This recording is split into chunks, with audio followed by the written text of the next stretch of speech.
I called my husband on the phone to ask him for money so I can cook. But instead, a police officer picked up his call. He then asked me who I was to my husband, and I replied, I'm his wife. He then asked me to come to Safe Life Hospital because my husband had an accident. In stress and distress, I quickly dressed up and rushed to the hospital. When I got there, he was unconscious. I was so nervous, but I was hoping he survived. I was not ready to be a widow at 35 years with 3 kids. The hospital requested for money to buy blood. I quickly transferred all the 50,000 naira in my account, but they still needed more money to deposit. The policeman handed my husband's phone to me so I can unlock it and make transfer so the hospital can start up treatment. Shamefully, I couldn't open it because I don't even know his password. All efforts to open it were abortive. I didn't even have any idea of what the password might be. The policeman was so angry that how could I not be able to open my husband's phone? Well, it is what it is. Not up to 30 minutes, his phone rang and the contact was saved with Source of Joy. The policeman picked and put it on speaker. It was a lady's voice saying, "Baby, you didn't even call me." I was so shocked to my bone marrow. The policeman then asked her who she is to him. She replied, "A friend." The policeman then asked her again, "Are you a friend or his girlfriend?" And she replied,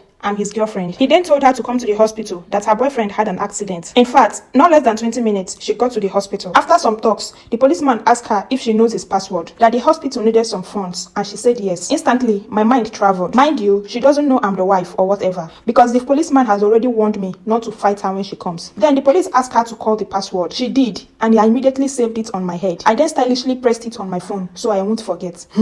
What I, the wife, doesn't know, a concubine knows it. Truly, men will stain you white. The policeman transferred the sum of 200,000 to the hospital in front of all of us. Now his girlfriend said she wanted to be going because she have other things to do. The policeman then asked her who would stay with him in the hospital. This woman bluntly said in capital letters, he has a wife. Abeg, put a call through to his wife. She then asked the policeman, if he dies now, where will I carry him to? I was shocked. Why? Because I thought she didn't know he's married. Or maybe she was being deceived by my husband. But guess what? She knows he's married with kids. She left the hospital. In few minutes, the policeman left too. I had already told the neighbor to look after the children for me. I then unlocked his phone. My husband have the sum of 8 million naira in his account, and I don't even have up to 80,000 as his wife. I then check his transaction between him and his girlfriend. He even transferred 1.5 million to her that same day. This man has never given me 100,000 before. I felt so much pain in my heart, looking like a mad, wretched woman, while my husband is doing financially okay. The least amount he has sent to this lady is 500k. In this year alone, he has given her more than 5 million naira, and I was here taking care of the children,